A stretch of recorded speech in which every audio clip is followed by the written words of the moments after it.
There's a lot going on in the world. And one thing that, this podcast hasn't really covered or talked about is what's going on in Iran. So I wanted to bring you on. And I think a really good place to start, right, is kind of the beginning. And if you could just explain to the listeners, I'm sure that most people know what's going on, but it's really good to have it from someone that is very close to this. So if you kind of just give us a quick recap of what is going on over there and why this started. Absolutely, Rick. Yes, thank you. So we're now in the fifth week of protests, really unimaginable, really, protests in Iran. This started around the death of a young woman who, on the 13th of September, she was arrested by Iran's morality police, which is a division of the police which is concerned with making sure that women specifically are correctly turned out. That's because Iran has sharia law, this Islamic law that it's had since 79. And one of the things that women cannot do, as well as sing in public or dance in public, is wear tight-fitting clothes that show the contours of their body or show their hair. So most women in Iran will go around with a loosely tied headscarf and a kind of sort of long coat or something. Now, this morality police, they're always on the streets. They have existed for the past 43 years, and they make sure that women are correctly turned out. Now, whether, women can have good hijab or bad hijab depends a little bit on how the wind is blowing at the time. Now, women in Iran have interpreted this in very loose ways, let's say, particularly in the past few years. But we have a hardline president now. And so there was a crackdown by the morality police from the beginning of this summer on how women were looking, how, bad hijab, as they call it. Now, this woman, she was from Iranian Kurdistan, a province in the far west of Iran, and she's called Mahsa Jina Amini. Jina was actually her Kurdish name. So Mahsa Amini is her Persian name, which is what she's become known by. She was visiting Tehran with her brother, and she was stopped by the morality police on the street 30th September for bad hijab. They took her into custody, which they often do for re-education, they call it. In the 2 hours that she was in their custody, this is according to her brother, who was there the whole time, she fell into a coma, and she was taken to hospital, where she never came round, and on the 16th of September, she died from her injuries. The regime have said that she had a pre-existing condition and that she had a heart attack. Her family say this isn't true. She was 22. She was in good health. And that, in fact, there was a lot of evidence of her having been really severely beaten around the body and the head, particularly. So there is this conflicting narrative.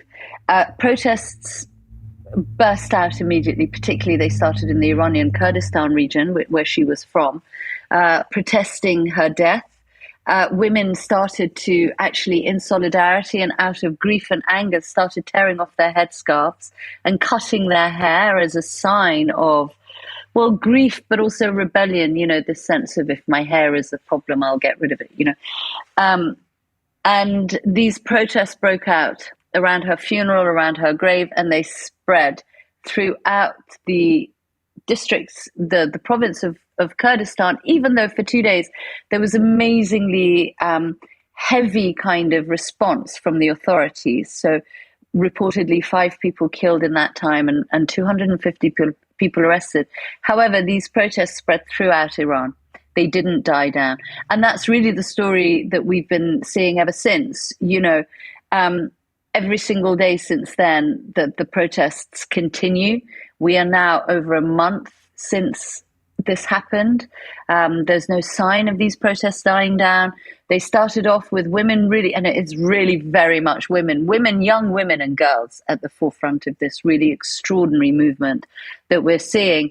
These strong images of women tearing off their headscarves, waving them in the air, dancing around fires. I mean, the fact that they're dancing is already, tells you something. That's also forbidden.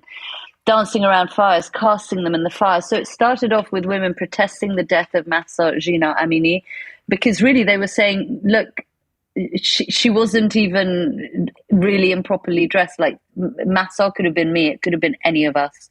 She wasn't really doing anything wrong. And they've gone from that protest against the mandatory hijab to very soon becoming actually a massive cry of fury from the people saying, we don't want the Islamic Republic. We want our rights. We want simple freedoms. And this chant, which has been at the center of these protests, women, life, freedom.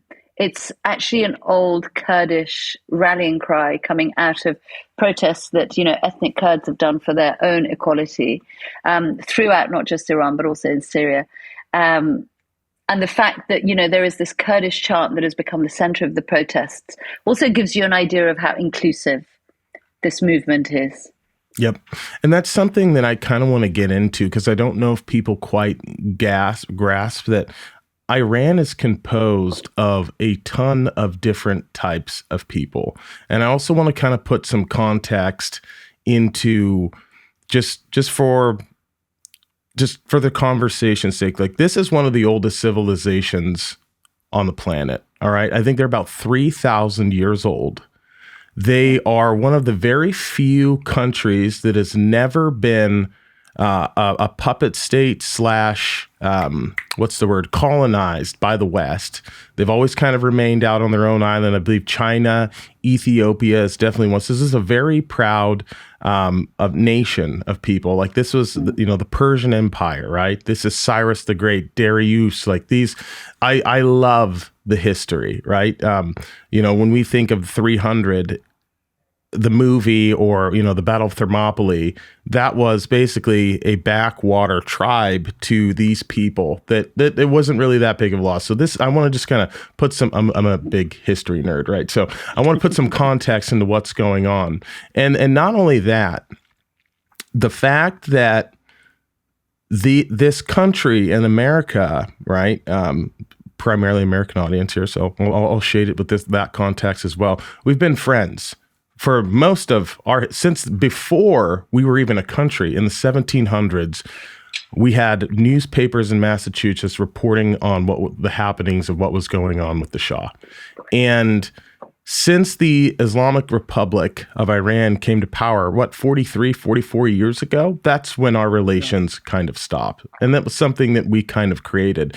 But prior to that, women, this was the most liberal and forward-thinking region in a very troubled part of the world, and they were one of our strongest allies. We used to sell them $10 billion worth of military equipment that the Shah would purchase each year.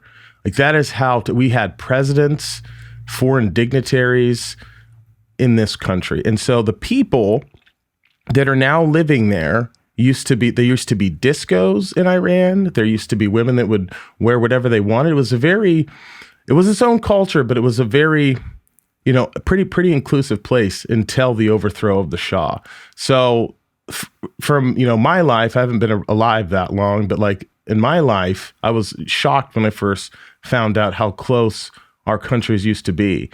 And so what's going on there is, I think that there is another fact, is that this is another reason it's very important to really follow what's going on, is this is a Shia dominated country.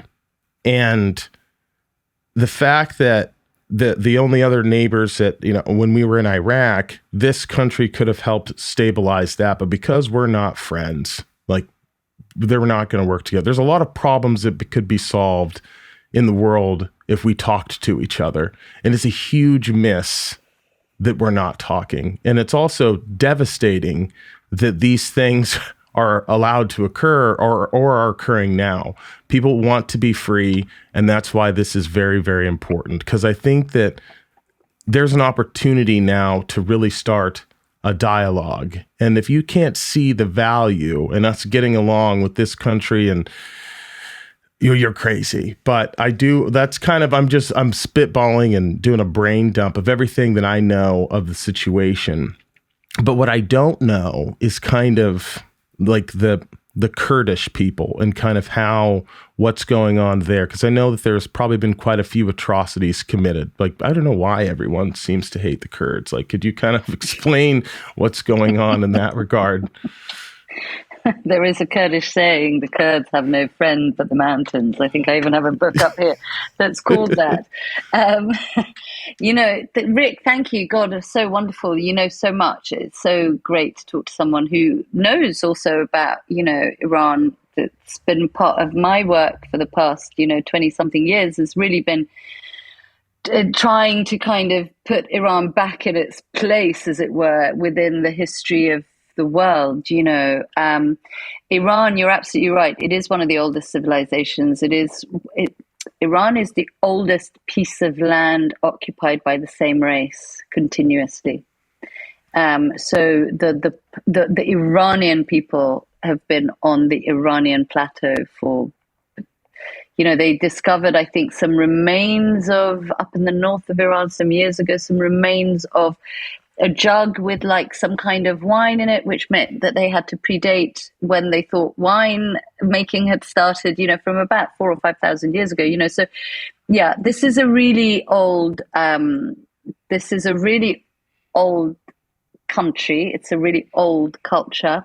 And what you talked about there is absolutely spot on as well, the different ethnicities within Iran. So, in Iran, when you meet people, you'll say, where are you from? Even though we're all Iranian. So there are all of these different lands, provinces, and the minorities, many minorities within them, who've anyway historically always been Iranian. So it's an interesting thing. That pan-Iranian identity is very, very strong. Iran wasn't a country that was composed after the Second World War. So our borders, present borders, have remained the same, I think, more or less since the 17th century. So it has a very strong national overarching identity. But within Iran, which is a huge country, it's 3 times the size of France, let's say, there are many different ethnicities who anyway are all identified as Iranian, but they have their own ethnicity on top, which is, you have the Kurdish people that you mentioned. I'm half Kurdish. My father's people are from Kurdistan, Iranian Kurdistan. Own cuisine, own language, own culture, own dances, own outfits, that very strong cultural identity. We have the Baluchi people, the Baluch down in the northeast around the border with Pakistan, and they are more Indian, Pakistani type tribes. They're the Sistan and Baluchistan. We have Khorasan, which is the one that is on the border with Afghanistan. And again, we have people, we have an Iranian Azerbaijan that is on the north that borders the, independent Azerbaijan. We have Iranian Turkmenistan. So we have Iranian Turkmen. We have Iranian Azeri, who are Turkish-speaking people. Persia and the whole Persian thing comes out of one of the provinces of Iran, which is the province of Fars, which is the one in the middle, where the majority of Iranians are ethnically Persian. Okay. And then I think the next biggest ethnicity are the Azeris, the Turkish-speaking people. And then I think you start to get the Kurds, the ethnic Arabs, all of these different things. The reason Darius the Great came out of the Fars province, that's why when he conquered sort of pretty much the known world, that was the Persian Empire, because he was Persian, he was Farsi. The Greeks didn't have the F, so they called us Per, so we became Persians, And so when people say to me, as they so often do in the UK particularly, oh, but Iran used to be called Persia. English people love saying that to me as if, they're telling me something. It's always called Iran. Used to be. Thank you. By its people, it's always been referred to as Iran, for sure. It's always been Iran. It's only ever been called Persia by the West. Yep. And in fact, in the 1930s, the then Shah, which is the last Shah's father, Reza Shah, he officially changed the name for foreign maps from Persia to Iran. But actually inside Iran, Persia doesn't exist, right? No. We have just Iran. You have Pars, and Fars, that's that region. So that's that one. The Kurdish people. So the Kurdish people, there's quite a lot of Kurdish people. I think I read the population of something like 40 million in the whole world. Oh, wow. Kurdistan doesn't exist as such as a country, but there is this ethnic people. There's a lot of them, and their lands, where they should have been historically, basically are divided between Iran, Syria, Iraq, and Turkey. And all of those countries have big Kurdish populations and Kurdish regions. Now, the Kurdish people aren't particularly popular in a way with the kind of host countries, because they're seen as a very fierce, very independent people.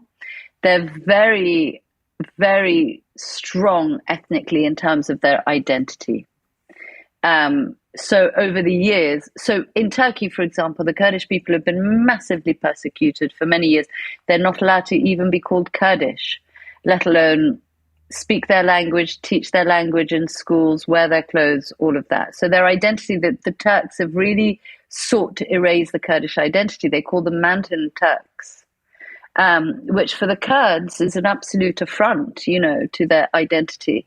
So, of course, in Turkey, there's a lot of problems with the Kurds, as they're known as terrorists. There are various separatist groups, and there's all of that. There are the Kurds in Iraq, who probably have the best kind of deal right now, because since the Allied invasion, let's call it, they've had their own semi-autonomous region. Yeah. In the north of Iraq. And that, amongst my Kurdish family, the people that I know in Iranian Kurdistan, has become a bit of a dream for them, this part of the world where there is some kind of independent Kurdish nation and identity. So the Kurds, let me talk about them in Iran, they have historically, so they've always had that part of Iran, very strong identity they have. And they've always been, this is a far western province. It borders Iraq, Turkey, large area of land, mountains, so remote as well. If you go overland from Kurdistan to Tehran, it's going to be like an overnight journey. So it's far away. It's a remote land. It's far away from, the centers of power in Tehran, for example. And so the Kurdish people have always been seen as a bit of a threat to whoever was ruling, central ruler of Iran.